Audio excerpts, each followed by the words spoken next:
What up, dudes? It's Gaz, and welcome back to another Warframe video. We got This Week in Warframe going over the weekly reset, Archon Shards, Teshin Store, etc., etc. So before we get into it, make sure you sub this channel. We do daily Warframe video uploads. And just a warning, I am under the weather today, probably a little bit sick. So if I sound sick, it's because I am.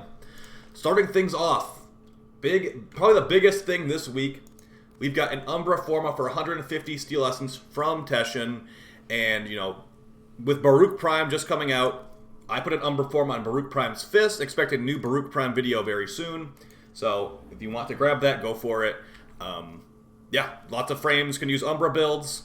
Now that we have Arcane Blessing, technically a little bit better to get a little bit extra armor on there too. But yeah, that's basically Teshin, 150 Steel Essence for that Umbra Forma, going to be really important for some people. And actually not important for some people too, now that we have Archon Intensify. As far as the Archon hunt itself, this weekly, we've got the Amber Archon Shard coming from the Snake Archon. The Snake Archon does deal a lot of toxin damage, so you might want to run a tank build, like a health tank build like we were just talking about. Shield getting can be kind of dangerous against this one. Or just run Revenant and don't care, because Revenant is the best. As far as the mission types, we've got the Spy mission on Jupiter, so I'm pretty sure that's going to be the actual, like, Jupiter unique gas city spy mission, which is a little bit more involved than just like the space ones for the Corpus, but you know, not too difficult. And then we've got interception on Jupiter, really straightforward, just basically defend the points. And then the final mission is the Snake Archon, like I said. This shard right here will give you casting speed, it can give you efficiency of orbs, it can give you parkour velocity, just stuff that doesn't really give you actual damage increases, but it will give you like quality of life utility increases. So pretty nice stuff there. Yeah, Amber Shard, basically viewed as the second most powerful. The most powerful is viewed as the red one. Speaking of red shards, I believe we're going to have a red shard over here at Chipper as well for call stock. Yep, we got a Crimson Shard from Chipper. Like I said, this one will give you power strength, give you duration, give you crit damage for weapons, blah, blah, blah. Good stuff here. And unfortunately for me, I already know what call mission I'm going to have. It's going to be Prison Break, the really long call mission. And hopefully there's not a challenge to do this in 15 minutes and defeat the final the side boss. Okay, there isn't.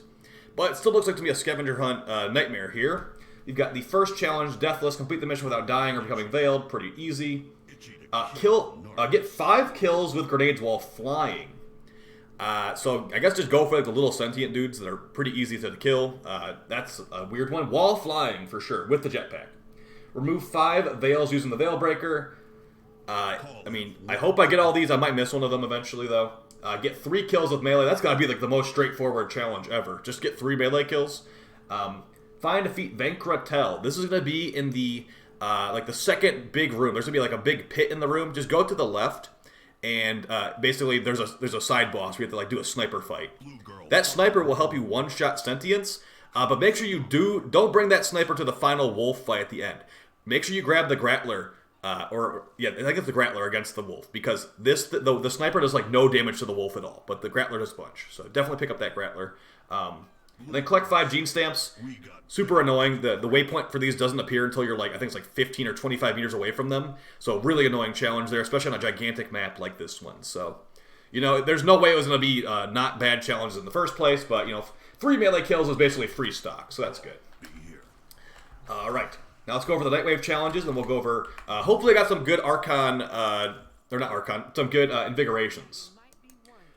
Alright, so our challenges are going to start off at the top. We've got the first weekly is going to be, unfortunately, get 6 different perfect animal captures in the Orb Valis. DE's advice on that one is to use the Trank Gun. My advice to you is to use sleeping abilities from like Equinox or Ivara, using Ivara's cloaking technology, like her third ability, and then her Sleep Arrow first ability will put the enemies to sleep, or rather the animals to sleep, and you can just jump over them and catch them with no Trank Gun required. It also lets you have bad aim, because the AoE of the Sleep Arrow can be modded with range to be a big range Sleep Arrow. Kill 30 Eximus. Now, we actually have a couple interesting ways to do this today. At least this day, Sunday, the day this is coming out, there is a Eximus Stronghold Sortie, and also the Razorback Armada. The Razorback Armada is, if you ever checked this before, basically every enemy that spawns in here is an Eximus. So you could get that 30 Eximus challenge done probably at like 1 or 2 completions of this. And if you do this 3 times, as you can see, you get an Orc and Catalyst and 200,000 credits. So Probably the best time to do it when you have an Xmas challenge like this. But yeah, also the normal sortie is going to have an Xmas stronghold on the first step. The Archon Shard does not, but yeah, you can just do Razorback until that goes away. That will be really, really quick. Probably one of the quickest completions of that you can get. Moving on, we've got kill 500 enemies with an arc gun. They show the Larkspur in the picture for a reason. The Larkspur is really good for this. Additionally, what you could do is you could use Zephyr's Tornadoes. Shoot Zephyr's Tornadoes with an Arcwing gun. That should count for this. Additionally, there's like Kuva Arcwing guns, like the Grappler and the Ianga. Those are basically AoE as far as I'm concerned. But if you want to use those in mission, you're going to need a Gravamag deployer thing. Or just use it in space, I suppose. Or use a Necromech, because Necromechs have Arcwing guns as well. So yeah, don't worry about that one. It's just 4,500 rep if you don't end up getting it. Next one, get 5,000 standing across all syndicate factions. Super easy. Basically, just play the game. If you have if you pledge any of the syndicates, you're going to quickly get that over time. If you do some bounties on like Fortuna or whatever, actually, no, bounties on the plane should count for this. The other ones give you tokens, so that probably wouldn't count for this. But yeah, just basically play the game. Pretty straightforward there. It's any syndicate, so I guess you could even play Conclave. What's Conclave? Complete 5 different bounties in the Orb Valis. Different bounties, so keep in mind that the Profit Taker bounty will count for this. The Profit Taker stage 1 and 2 and 3, all that stuff will count for this individually. And then like a low-level Fortuna bounty will also count for this. So pretty straightforward if you know what you're doing. I would recommend doing the Profit Taker because the Profit Taker is actually one of the fastest bounties, hilariously. The last 2 Elite Weeklies we got here. Complete 8 zones of Elite Sanctuary Onslaught. And that's going to be good for leveling up weapons. So yeah, just do that basically. And 8 zones. Pretty straightforward. Complete 10 Nightmare missions of any type. To get access to Nightmare missions, a lot of people don't know about this. You need to beat every mission on a planet at least once. So for example, if you want to get access to the Mercury Nightmare mission, which does rotate every so often, beat every mission here, and then you go, Caloris is the Nightmare mission for me. A rescue gives me a guaranteed rare mod at the end, and it can be some pretty powerful mods actually. So that's going to be it for the Nightwave Challenges. Let's go over the Nightwave Credit Offering store. And, you know, we got the evergreen stuff at the top, as always. We got some helmets. Helmets, of course, we have the personal preference. I don't see any arcane helmets, which used to be a thing back in the day. And they'd accidentally have them in here sometimes. As far as aura mods, let's see what we got. We got Pistol Scavenger, kind of whatever. Holster Amp, decently useful. I'd say it's probably worth picking up at some point, but not a desperate need. Physique, a lot of new players use this. I think Rejuvenation is just better, but there's Physique, gives you increased health, and Rifle Amp, another one that's not used very much, but is technically something you could slot if you had nothing else to choose from. These are all pretty bad ones this week. If I was to buy one of them, I'd probably go for Holster Amp, just because there are some niche situations, even late game, where you can use this. For the PvP augment ones, we got Ambush Optics with Rubico, giving you minus zoom. Deceptive Bond for Loki, giving you a chance. 50% damage is transferred to the decoy and not to Loki, and vice versa.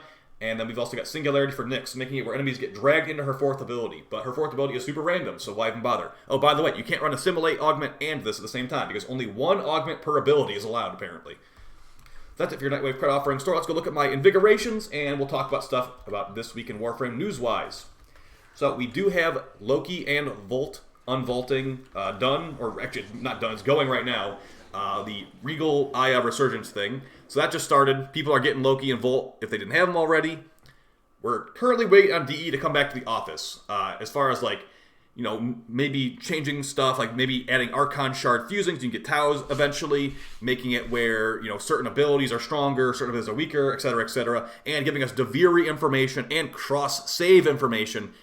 Expect that some of that stuff near the end of the month. Probably like December, or not December, January like 25th to the 30th or whatever. Around that range. So until that, don't even expect dev streams from DE, or like primetime streams. I don't even know if they're all back in the office yet. Let's go over my Invigorations that I've got this week. Keep in mind, these do rotate every week, and they are random per player. So just because I have a good one or a bad one doesn't mean that you have the same one as me. Starting off, we have Trinity, increased 100% ability range and 1,000 extra health. Pretty nice to get that increased ability range, although Trinity doesn't really need range that much. Also, who's even playing Trinity nowadays? Range could be good to give you more range on that Energy Vampire aura, and also to give you more range on your Link ability, but besides that, Trinity is a pretty much not super useful frame compared to back in the day, since Wisp has power crept her so much, and other frames have power crept her so much.